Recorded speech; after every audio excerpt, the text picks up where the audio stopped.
Good morning, everybody. Welcome back to Safely to the Moon, a show where true crime meets crypto scams and produces wild stories you wouldn't believe.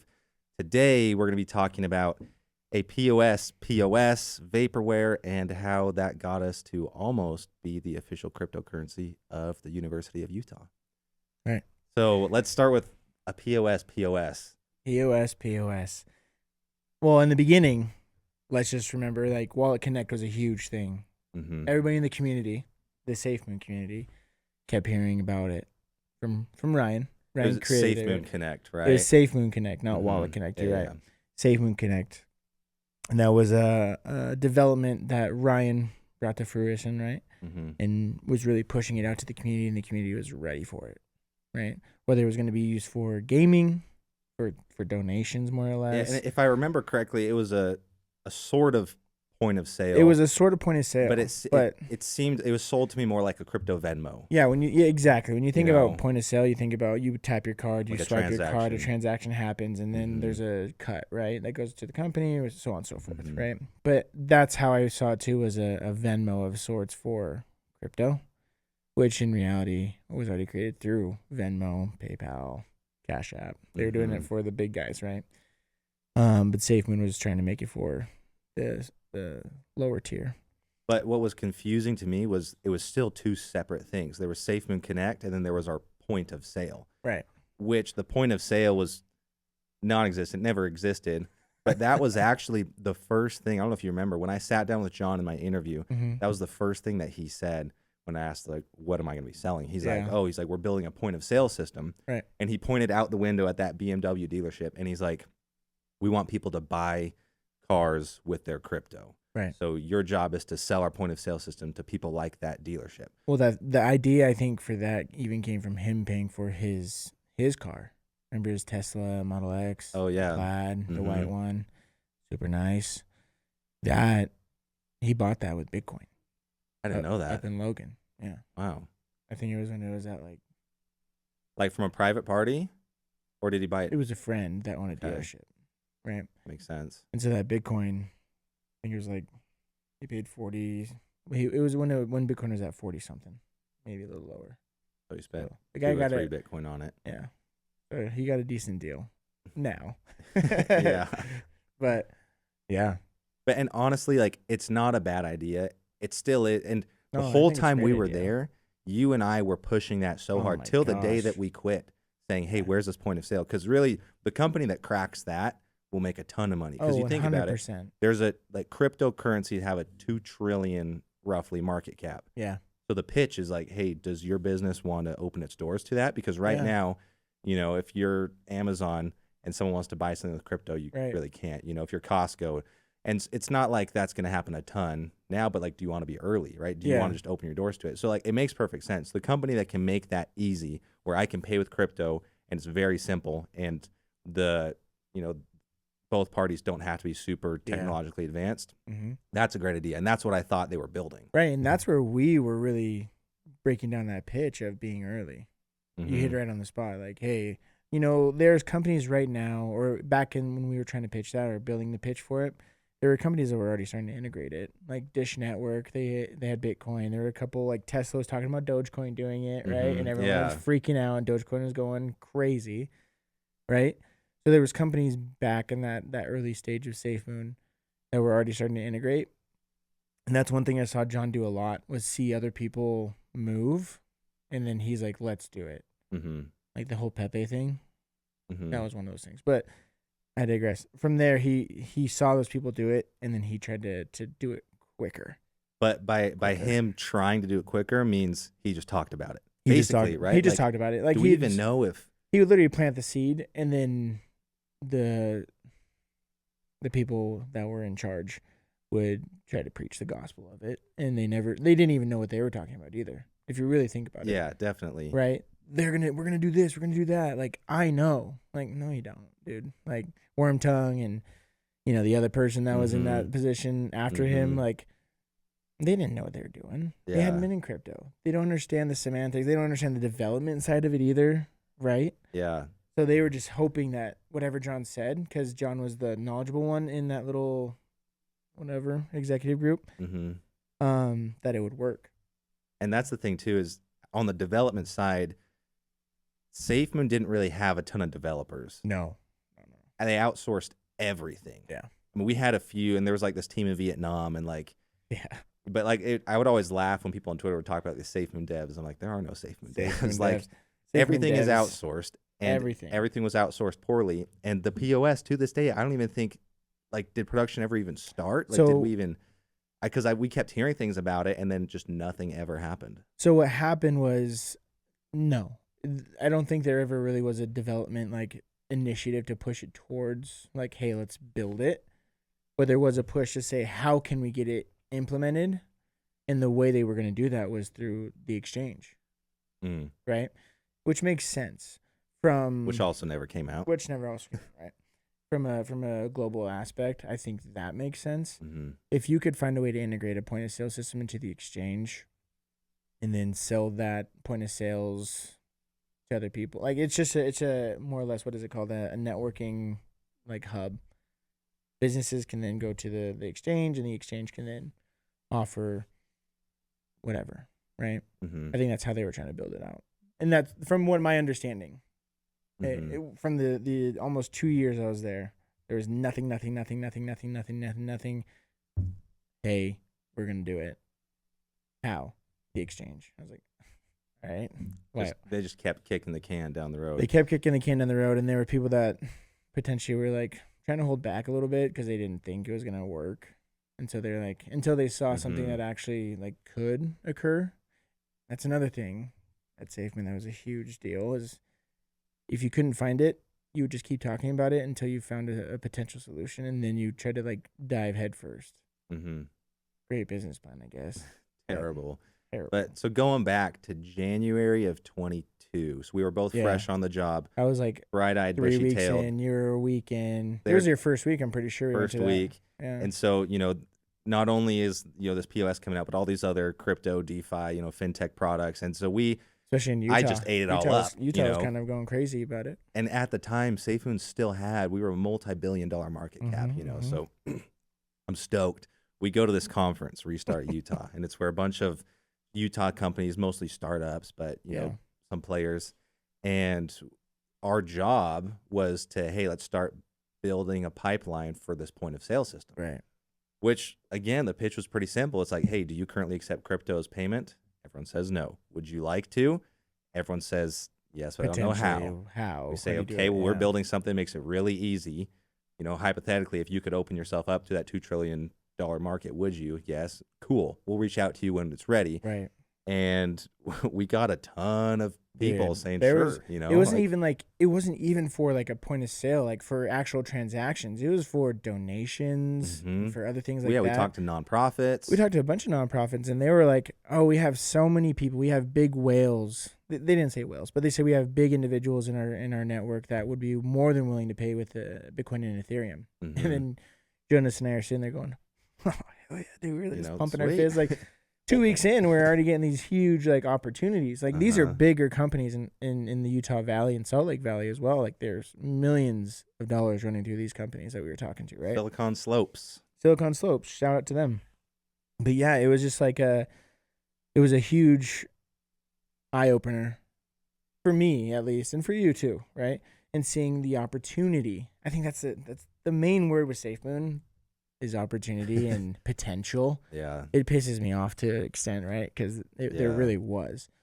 But yeah, we I don't know how many booths are there. There's over 50 booths there of companies. And we were able to come in, and I would say if I was a betting man, I'd say we got like 20, 25. Oh, and do you remember people would come up to our booth and say, hey, people are talking about you guys. Like, what do you do? Right. I'm like, oh, I'll tell you, we do really cool stuff. Little did I know we didn't do anything, know, but we had some big plans and visions, and it was only later, like as the months went on, I don't know if you remember, but every time we asked, hey, when's the point of sale coming? The answer was always, it's right around the corner. Like it was never like a time frame. It was like, oh, it's right around the corner. Here. And then, almost here, right around the corner. And then like eventually it's like, can we see the point of sale? Is there any build out? Is it in the room with us right now? Like even like there has to be at least like some like sketches. right? There has to be Yeah. some drawings I of mean, what it's supposed to look like. At least for the centralized idea. exchange, they had screenshots. You know, at least for Right. the website, there was a PowerPoint. There was some design, right? Show me some vision of what it's going to look like and how I'm going to be able to interact with it. Yeah. Or how it's going to, like, are we going to buy, because remember that there was a company like right down the street, right down the hallway from us, that actually sold physical point of sales boxes. Oh, the kiosks. The kiosks, Yeah. right? Mm-hmm. They actually sold them. So I was like, oh, are we thinking that route of saying building a SafeMoon kiosk type of deal? Even like we were talking to ATM guys. Remember the ATM guy that had his like Bitcoin ATMs in Mexico City? Yeah. And he's like, we could do a SafeMoon one. And I was like, hell yeah, we can. That never. Well, that was another thing too, because it's like, is this a physical product or is this like a software or is it just a QR code that we put like at the cashier? Right. Those questions never got answered. And then like the smoking gun for me was, remember we went to, it was Consensus in Austin. Yeah. I talked to that guy who had a chain of like CBD stores. Yeah, I do remember him. We were talking, he mentioned, he's like, we don't like our POS. Yeah. And I'm like, we're building one. Like, this is great. So we get back, and then SafeMoon had just hired a product manager, Kyle, right at the time. That was his job. Yep.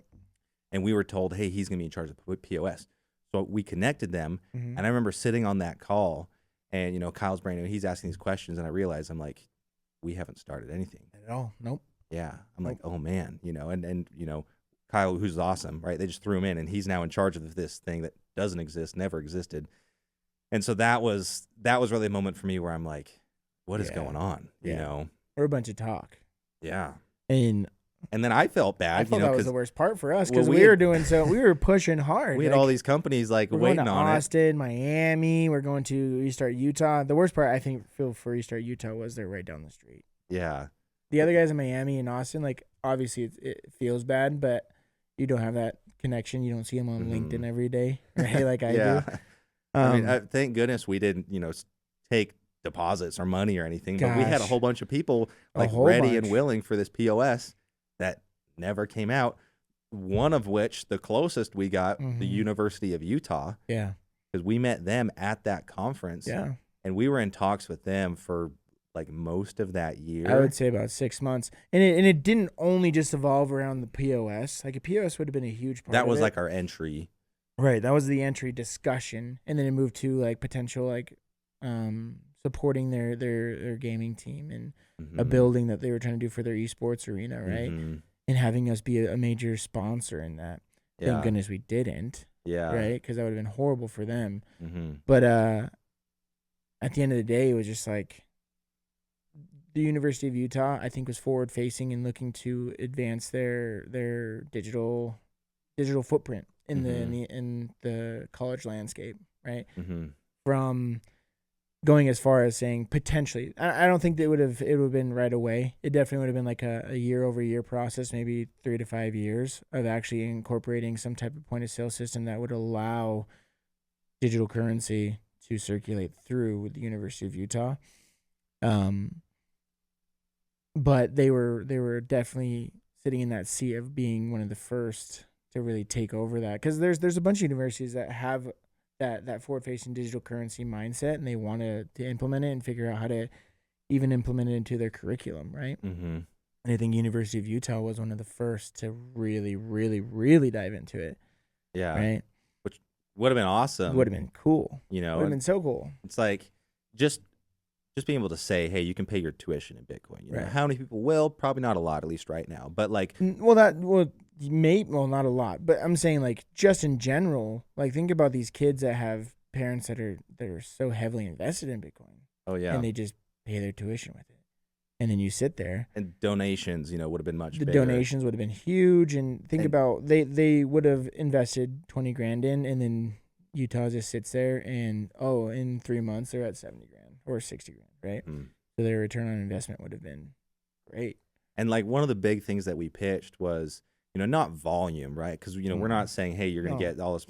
It's be like a first mover, you know? And because the sad thing about SafeMoon and FTX, and it gives crypto such a bad name, but like the underlying technology is really cool. Like blockchain technology we've talked about is that awesome. a million times. And so it's so sad, you know, that, you know, because maybe now the University of Utah is burned, saying, "Hey, we Yeah. almost did a deal with SafeMoon, which ended Right. up being an $8 billion fraud." And then they're going to have somebody that's actually legitimate and showing some good proof of concept and work. Mm-hmm.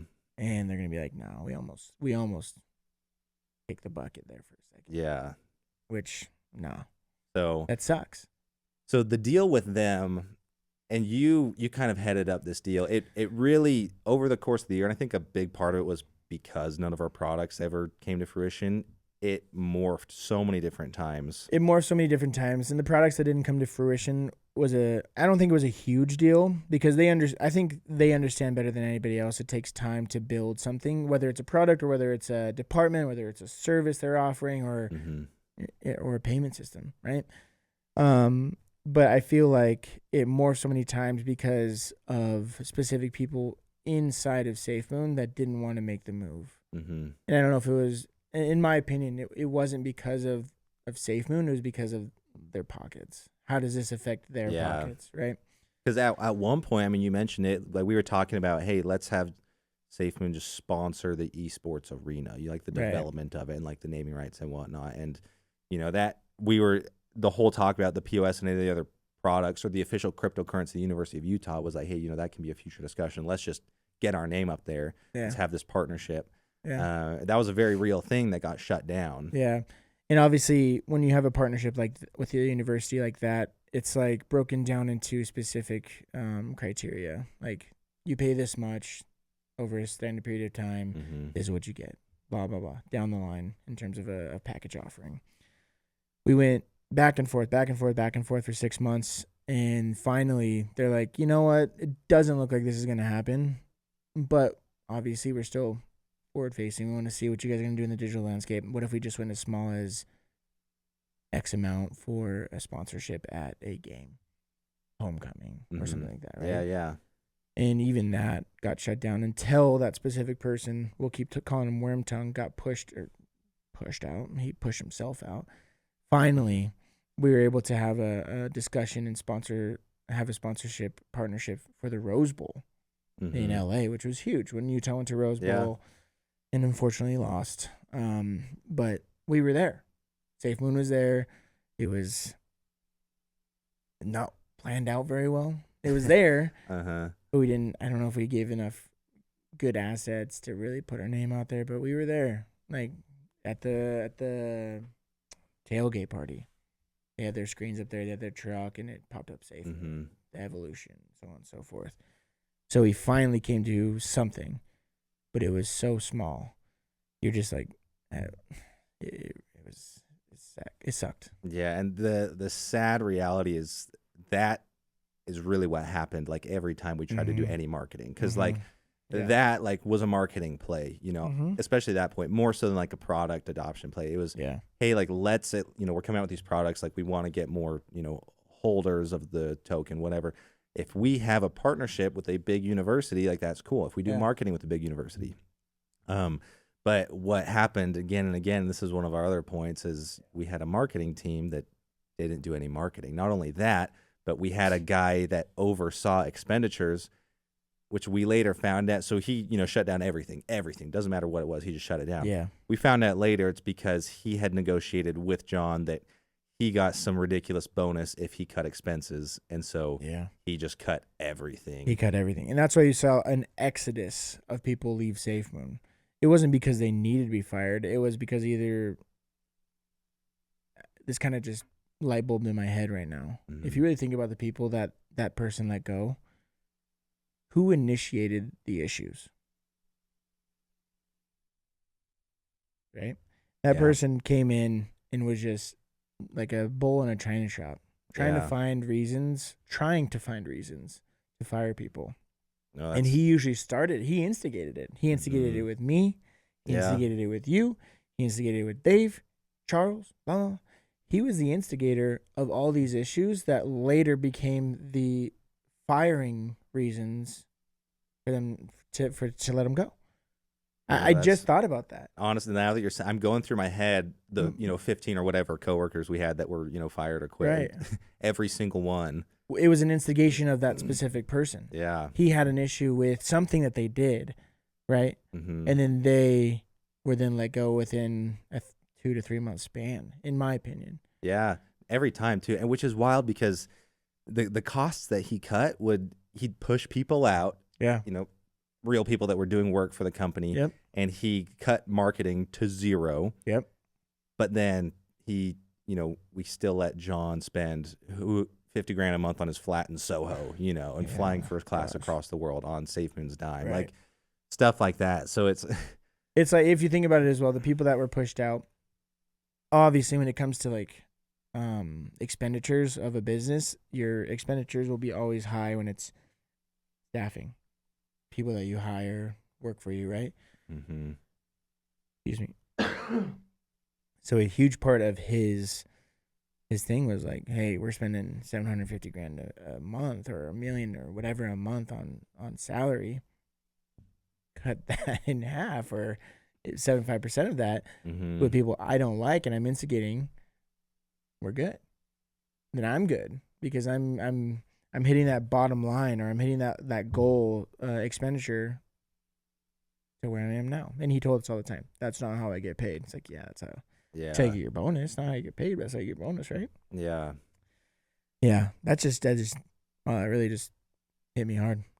Not hard, but it makes me like, oh, that's how it happened. Yeah. And I mean, we're bringing a lot of those people on the podcast who will tell you, like, that's why this is, the reason. Right. We'll dive deep into it. And another reason he shut down the POS too, or the partnership with University of Utah. Yeah. Hardcore. And that was probably because there was going to be, it's this the saying, pay money to make money, or spend money to make money, right? Yeah. And that would have been one of those. I feel like that partnership, it would have legitimized us with a accredited university that's been around been around Utah for over 100 years, right? Would have brought eyes that no other like marketing campaign could have done, right? You have people that are already interested in Bitcoin, already interested in Ethereum, already interested in digital assets and currency, and then a built-in customer base when we do launch, products. We can say, hey, University of Utah partner, right? Our POS is out. Let's implement it, on stores on campus. Or, hey, this is out. Let's, There's those kiosks everywhere, right? And it was like the one we were looking at was the one where Pepsi and Under Armour are part of, right? Yeah. And where are those guys at? When you have sold out games, every football game is sold out for the University of Utah, right? What do you see in that big scoreboard? Pepsi, Under Armour, and what if SafeMoon is right there? We talked about that. Yeah, we talked about that. Like, hey, how would you guys like to, have your name in a space on the field, right? Like on the big screen, or it would have been it's called a legacy or a legacy partnership or something like that. It's kind of like when you go to the Jazz game and CoinZoom's on there, right? And they have that. They have a timeout. It goes black, and then all the screens say CoinZoom, right? And what do you have, like 40,000 people there looking at it? Oh, it's CoinZoom. Yeah, it would have been the same thing. That's a real, like, there would have been the marketing partnership, the marketing side of it would have been obviously super like cohesive in regards to like working with them and creating something that they could use. But that would have been the best marketing campaign we'd done. Yeah. Technically we didn't do any campaigns. Our campaigns were like, hey, SafeMoon Army, we love you. Our campaign was sending out a tweet. Like, unfortunately, that was all we could do at the moment. Well, which brings us to the next point, which is, even if unnamed executive Wormtongue wasn't there, which he wasn't towards the end, even if he were not there, still nothing. Like, the University of Utah deal actually did get pushed through finally after all his pushback. We finally settled on a very, very small, sponsored Rose Bowl game. Yeah, there was no execution. Yeah, right, and that's just kind of, I don't know why, but that's just what happened. We had a marketing department that did not do any marketing ever. No, they were very good at branding. Let's just say that. And they heavily used. Yeah, we had graphic designers. And we heavily used the SafeMoon Army for that branding. But that was it. Like, create a campaign. Like, I understand there's some type of legal aspect when it comes to putting out a marketing campaign on YouTube or on Facebook or Instagram. I get it. But there has to be a way to put SafeMoon out there. And everyone else was doing it. Like Did you see all the before crypto was banned in Super Bowl commercials? You know, all the Coinbase out there doing and their SafeMoon QR had code. the money. Like that's the crazy thing. Yeah. Until $200 million was stolen, right, or siphoned. That Gosh, we had so much money. Yeah. Like we could have done crazy digital ad campaigns. We could have done crazy like so many things we could have done. Even going as far as doing like, humanitarian work. And say, hey, SafeMoon. We talked about it a lot. We did talk about it a lot. We did. Oh my gosh! Don't know you know how many trees we saved, or how many trees we planted? When I was an employee, I got that question a lot. Like, hey, Jonas, you guys talk a lot about like planting trees or giving water. Like we had some stat on our website saying we gave like 4,000 days of water to kids in Tanzania or something. Right. And I got the question like, can you guys prove that? And we would ask. I'm like, that's a great question because I don't think we can. And I would just, you would ask me, I'd be like, yeah, I think so. Yeah, maybe. Yeah, I think. Yeah, and that's all I could say because we'd try and find out, and like there's this weird wall between us and the rest of the company that people didn't realize, and so we were very much in the dark, which is why right. Once again, you can ask the question, how do you spend so much time at such a scam company? It's because literally really did not see what was going on under the hood. Quite literally saw the shadows, saw the red flags, but it's like you guys have to understand. Like there's an office, that they paid upwards of $20,000 a month for, by the way, craziness. Absolutely empty. Hey, there was the two of us. You and me, Kyle when he got hired. Sketch. Yeah. And some of our other sales guys, right? Prime real estate in Utah. Prime real estate. We had this huge office. We painted neon green, SafeMoon colors, so that way we can't sublease it because no one wants to work. No one wants to work there. But literally, it was. Oh, I think I leaked on that. My bad. But you had the office. You walked in. There's a lobby, empty lobby, I might add. You'd walk back, and there was just one office to the right. Now it was you and me and whoever else was on the sales team, right? That was it. Everything else was whatever, right? And that office, quite literally, we would always discuss it. That office, like nothing left that office because we would talk so much about just all the shiz that was going on that we didn't know about, or we'd hear something and be like, "How can this be? What's going on?" So many times, we'd close the door and be like, we would close that door. Going on? And they'd always walk around and be like, "Why is this door closed?" We're like, because if we sat here and you heard what we were like trying to figure out, we'd probably be like the other 30 people that you fired. Well, especially once we started to see like more and more red flags, and we're like, okay, what's going on? Or I remember we would start playing music on a Bluetooth speaker because we thought they were bugging our room. They thought we bugged the room because remember, it's not not so far fetched. I mean, like because I think they bugged Dave's room at some point. Yeah, well, Dave ended up bugging his own room too, and he got footage of them like breaking in. Like what? Yeah, that was the company culture, Oh, 100%. Us having to listen to music to have a conversation because we were scared that there was a bug in our room, right? Or not. Like we had Slack, not typing anything on Slack, texting each other only, having a texting group, so we wouldn't. It got to that point, and it really hit off. After we started talking about the POS and nothing was happening, that's when we started really, really having these like side conversations away from company, like on our laptops, like. Yeah, they need like what is going on? What is going on? Going back to our quote marketing team.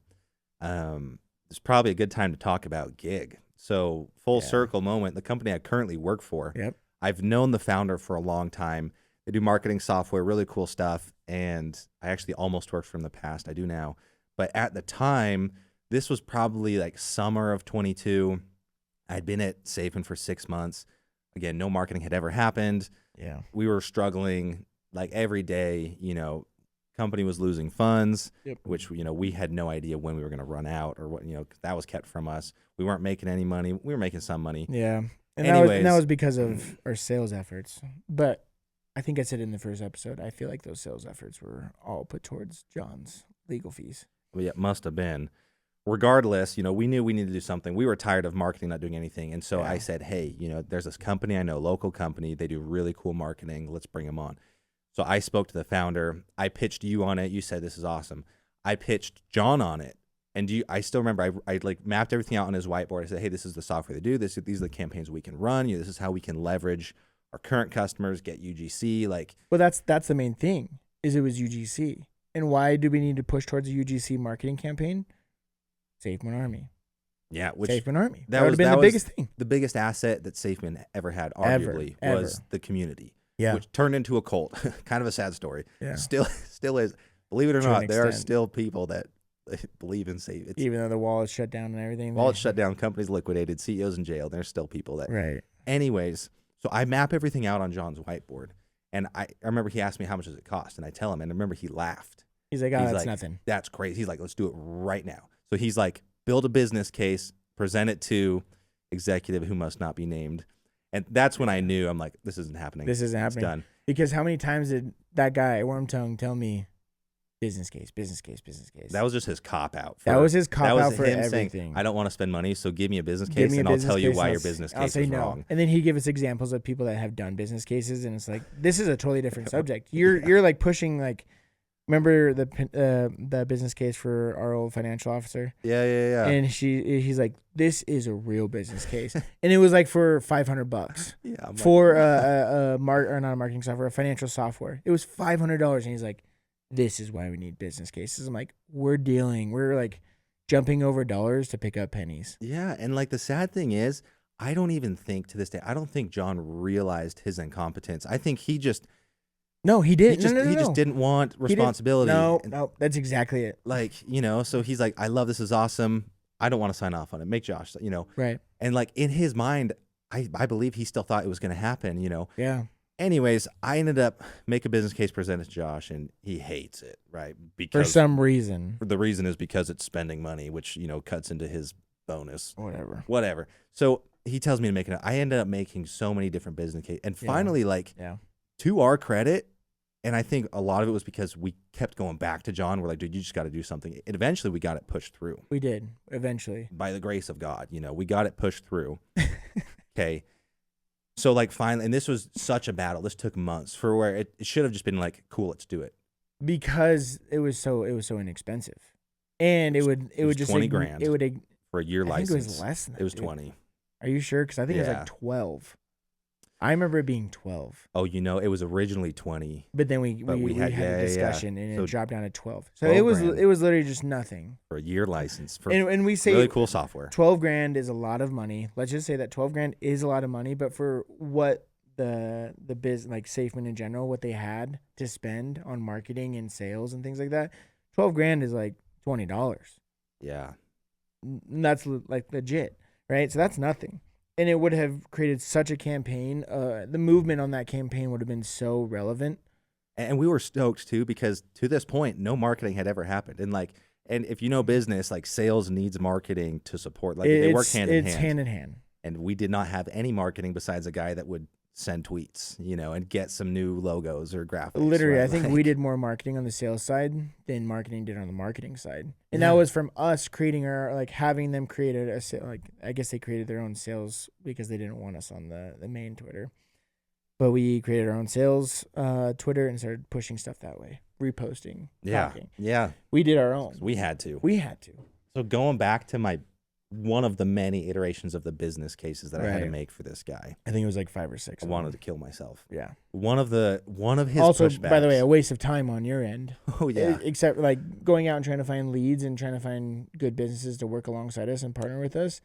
We spent, or I should say you spent, probably out of your 40-hour work week, you probably spent like 15 to 20 hours of that building stupid business cases for something that would just like and make us 10 times that. And it made this guy's day to reject my business. Like he would get off on this power trip where as soon as I'd come back with another business case, you knew he his was eyes would be foaming. glistening. He's like, let's just tear this apart. Boy had rabies for reasons that don't make sense. Yeah. One of the reasons, this is what blew. This is when I knew this is definitively this guy is an idiot. Yeah. Was one of my points on the business case was this will help us get hits to the website, because if you're in marketing, social media is great for top of funnel. Yeah. Conversions happen on the website. Yeah. And so I'm like, hey, we've incredible social media. We have 1 million followers.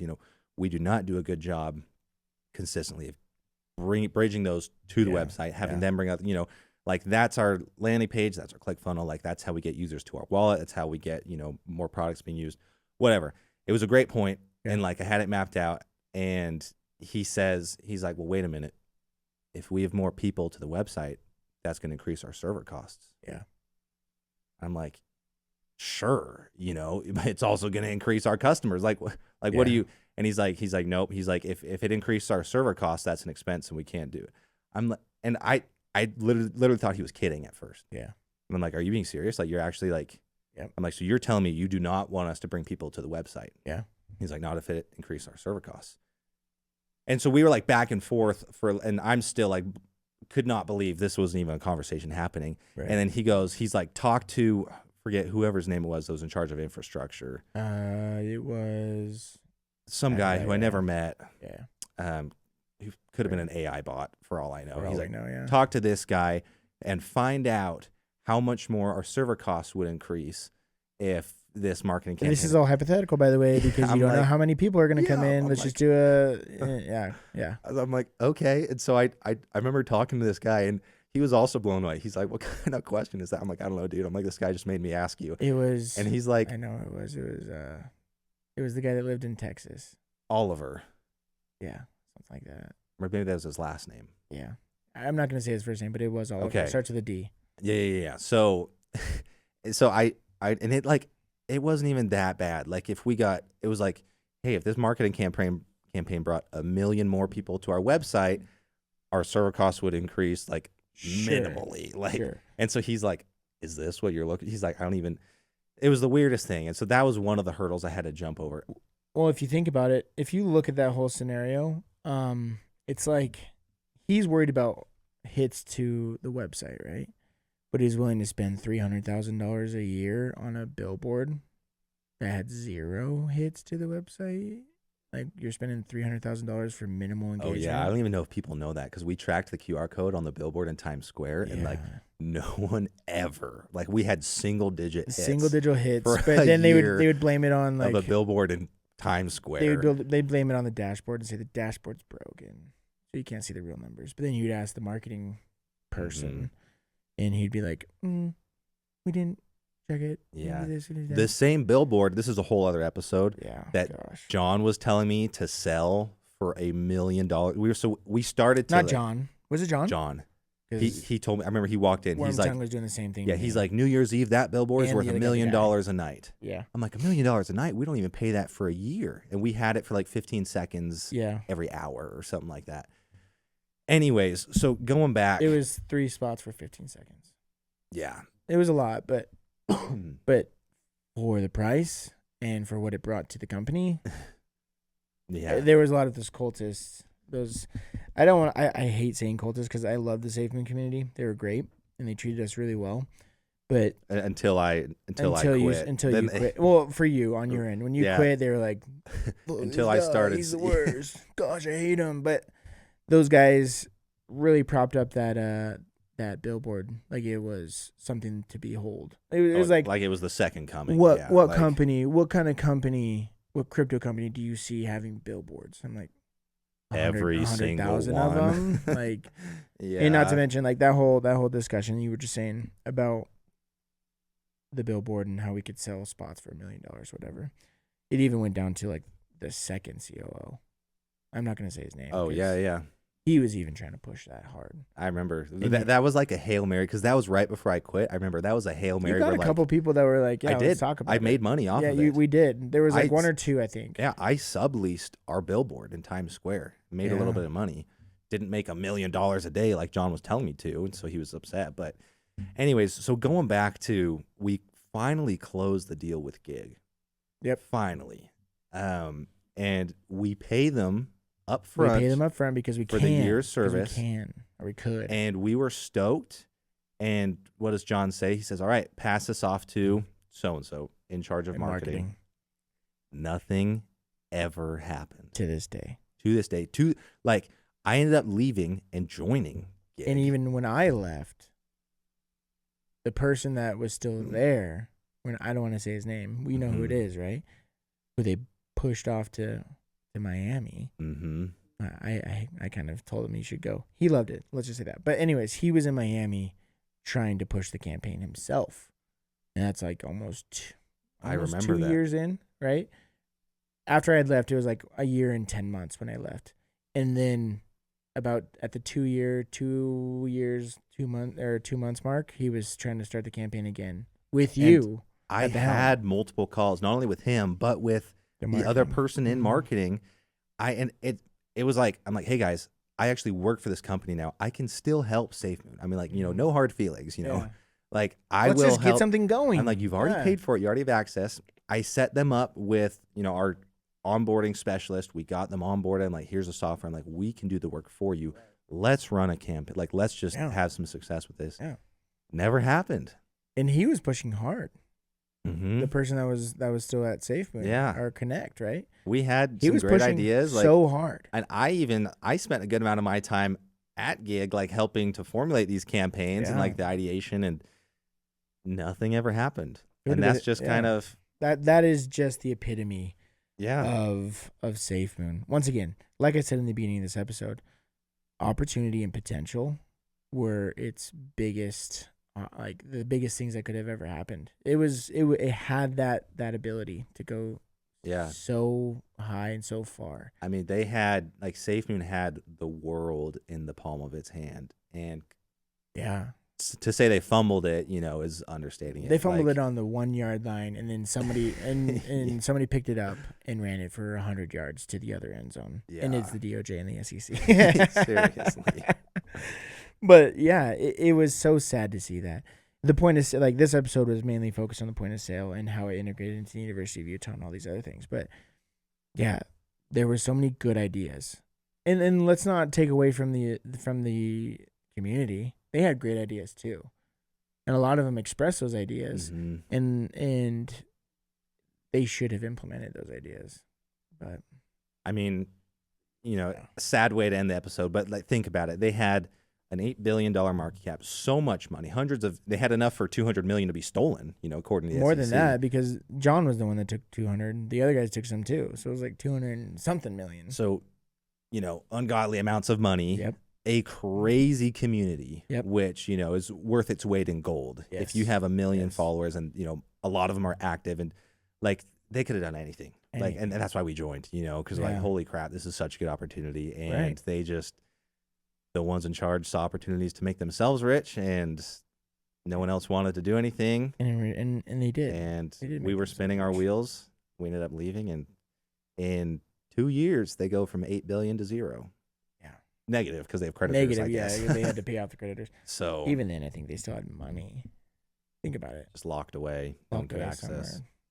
I don't know. I wonder if the SEC and the DOJ have access to all those wallets. Every single wallet. I guess time will tell. Yeah, that's crazy. Yeah, unfortunate. Opportunity and potential.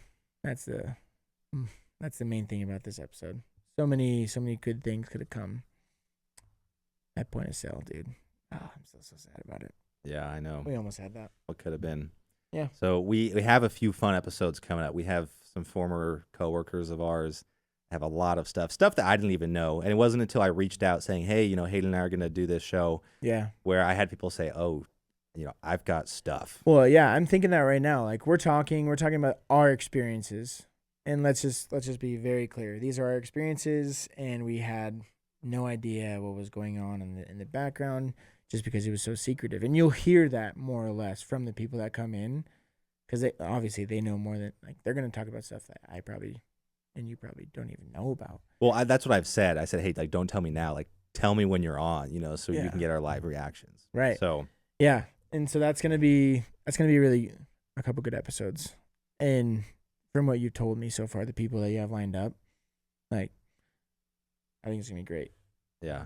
Like, I've had good relationships with all of them. There's obviously been things here and there where it kind of ran over in the sales side, and there's some bickering. But at the end of the day, I think we're all on this. They're all on this stage now. We're like looking back and saying, "Damn, okay." Yeah. Well, especially what'll be really fun, and this is actually our next episode, is not even employees. Yeah. But think people that, and I don't want to spoil it, but people that were acquainted with SafeMoon or public figures now want to come on and share their what they saw, why they distanced themselves. So yeah, should be good. Yeah. But if you have any questions, let us know in the comments. As always, thanks for watching, thanks for tuning in, and we'll see you next time. See you guys.